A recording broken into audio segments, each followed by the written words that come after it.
Good morning students. Our today's class 12th commerce subject business study chapter 1.3 topic functions of management प्रबंध के कार्य।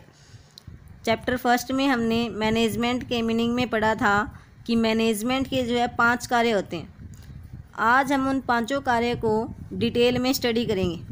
सबसे पहला हमारे पास प्लानिंग नियोजन, second organising, third staffing, fourth directing, fifth controlling. सबसे फर्स्ट है प्लानिंग। प्लानिंग क्या होती है? जो भी काम हमें करना है उसके बारे में पहले से सोचना, यानी कि जो हमें डिज़ायर रिजल्ट प्राप्त करने हैं उनके लिए हमें क्या तैयार करनी है, रूपरेखा तैयार करनी है एट प्रेजेंट में। तो प्लानिंग क्या होएगा? क्या करना है, कैसे करना है, कब करना है और किस व्यक्ति द्वारा किया जाना है, ये सारी प्रोसेस क्या कहलाएगी? हमारी प्लानिंग। प्लानिंग जो है एक लेंथी प्रोसेस होती है।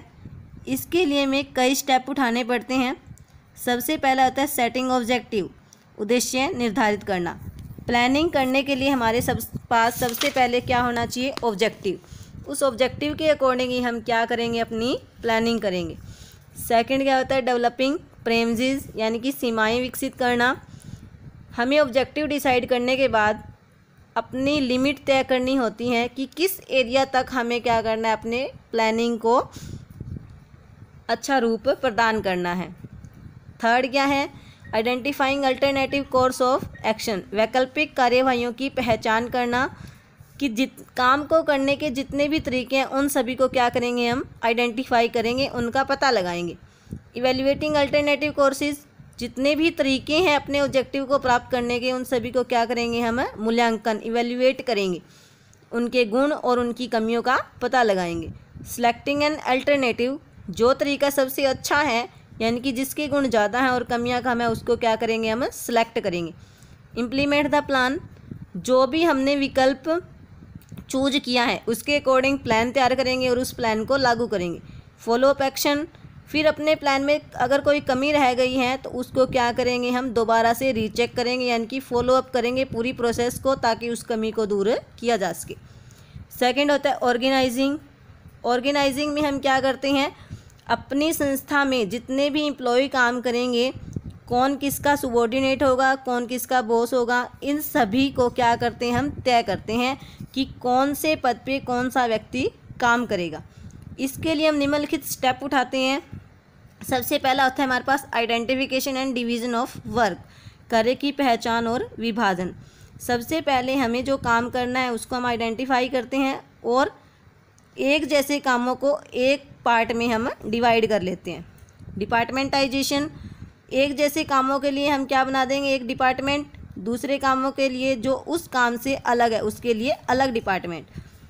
असाइनमेंट ऑफ ड्यूटीज़, कार्य सौंपना। प्रत्येक डिपार्टमेंट के एम्प्लॉयज़ को उनके अकॉर्डिंग क्या सौंपेंगे? हम काम सौंपेंगे। इस्टेब्लिशिंग रिपोर्टिंग रिलेशंस, सूचनाएं प्रेषित करने के संबंध स्थापित करना कि जो सूचनाएं हैं वो किस व्यक्ति से होकर वर्कर्स तक पहुंचेगी और वर्कर्स जो है अपने सुझाव, अपनी प्रॉब्लम्स किस लेवल से होकर के टॉप लेवल मैनेजमेंट तक पहुंचाएंगे। ये सारे काम जो है हम कहाँ करते हैं? ऑर्गेनाइजिंग में, संगठन में करते हैं। स्टाफिंग, स्टाफिंग में क्या होता है कि हम जितने भी हमने पद डिसाइड किए हैं, जितने भी हमने पोस्ट डिसाइड की है, उन पे व्यक्तियों को सिलेक्ट करना, उनको काम पे लगाना। तो इसके लिए हमें निम्नलिखित स्टेप उठाने पड़ते हैं। Estimating the man power requirement, सबसे पहले हम पता लगाएंगे कि हमारे ऑर्गेनाइजेशन में कितने व्यक्तियों की ज़रूरत है, कितने एम्प्लॉयज़ की ज़रूरत है। सेकंड रिक्रूटमेंट, उसके बाद हम क्या करेंगे? व्यक्तियों को आमंत्रित करेंगे। इसमें हम ज़्यादा से ज़्यादा लोगों को इनवाइट करते हैं ताकि हम बेस्ट व्यक्ति का चयन कर सकें। सिलेक्शन, सिलेक्शन में जितने भी व्यक्तियों को हमने आमंत्रित किया, जितने भी लोगों ने हमारे ऑर्गेनाइजेशन में इंटरव्यू दिया, उसमें से हम बेस्ट को क्या कर लेते हैं? सिलेक्ट कर लेते हैं। जो काम के अकॉर्डिंग क्या है, सूटेबल है, उसको हम सिलेक्ट करेंगे। प्लेसमेंट एंड ओरिएंटेशन, जिस व्यक्ति को हमने सिलेक्ट किया है उसको क्या करेंगे? कार्य पर लगाएंगे, यानी कि उसको उसका काम सौंपेंगे। और अभिविन्यास, ओरिएंटेशन क्या होता है? उसके साथ काम करने वाले एम्प्लॉयज़ से उसकी पहचान करवाएंगे। ट्रेनिंग एंड डेवलपमेंट, प्रशिक्षण एवं विकास, अगर उस एम्प्लॉयज़ को किसी प्रशिक्षण की या डेवलपमेंट की ज़रूरत है तो उसको हम ट्रेनिंग और डेवलपमेंट प्रोग्राम भी उनके लिए चलाएंगे। फोर्थ, डायरेक्टिंग में क्या करते हैं हम, जितने भी ह्यूमन रिसोर्सेज हमारे ऑर्गेनाइजेशन में काम करें उसको टाइम टू टाइम इंस्ट्रक्ट करते हैं, उनको गाइड करते हैं, कम्युनिकेट करते हैं और मोटिवेट करते हैं। तो डायरेक्टिंग के 4 एलिमेंट होते हैं, supervision, time to time employees को क्या करना, सुपरवाइज करना, कम्युनिकेशन, हर सूचना जो है टाइम पे एम्प्लॉयज़ तक पहुंचाना, लीडरशिप, एम्प्लॉयज़ को अच्छे से लीड करना, मोटिवेशन, एम्प्लॉयज़ को मोटिवेट करना ताकि वो काम को अच्छे तरीके से करें। ये चारों एलिमेंट जो है हम किसके अंदर पूरे करते हैं, डायरेक्टिंग में। फिफ्थ आता है हमारे पास कंट्रोलिंग में हम क्या करते हैं, जो भी हमारे एक्चुअल रिजल्ट्स हैं उनको डिज़ायर रिजल्ट्स के नज़दीक लाने का प्रयास करते हैं। एक्चुअल रिजल्ट्स कौन से, जो रियल में काम हुआ है, और इच्छित रिजल्ट कौन से, जो हम चाहते हैं। दोनों को क्या करते हैं हम, नज़दीक लाने का, कि जो वास्तव में काम हो रहा है, जो हम चाहते हैं, उन दोनों में ज़्यादा गैप ना हो, जो हमने डिज़ायर किया है काम वो हमें प्राप्त हो। इसके लिए हम निम्नलिखित प्रोसेस को फॉलो करते हैं। सेटिंग स्टैंडर्ड, सबसे पहले हम परिमापों का निर्धारण करते हैं। मान लो कि हमने परिमाप निर्धारित कर दिए कि हमारी बिक्री जो है 100 करोड़ की होगी, तो मेजरमेंट ऑफ एक्चुअल परफॉर्मेंस, उसके बाद हम पता लगाएंगे कि क्या हमारी एक्चुअल परफॉर्मेंस है, क्या 100 करोड़ के लक्ष्य तक हम पहुंच पाएंगे।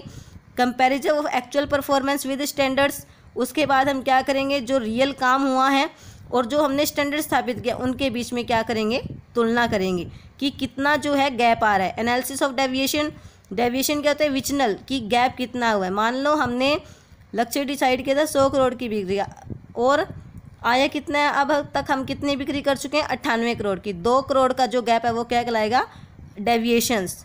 टेकिंग करेक्टिव एक्शन, सुधारात्मक कार्यवाही करना। उसके बाद हम क्या करेंगे कि 2 करोड़ का जो डेविएशन है वो किस वजह से हुआ, उन कारणों का पता लगाएंगे और उन कारणों को दूर करने के लिए करेक्टिव एक्शन जो है हम लेंगे। तो मैनेजमेंट की ये 5 काम होते हैं। सबसे पहला प्लानिंग, फिर ऑर्गेनाइजिंग, स्टाफिंग, डायरेक्टिंग और कंट्रोलिंग। इन 5 कामों को मैनेजमेंट स्टेप बाय स्टेप जो है फॉलो करती है। थैंक्स।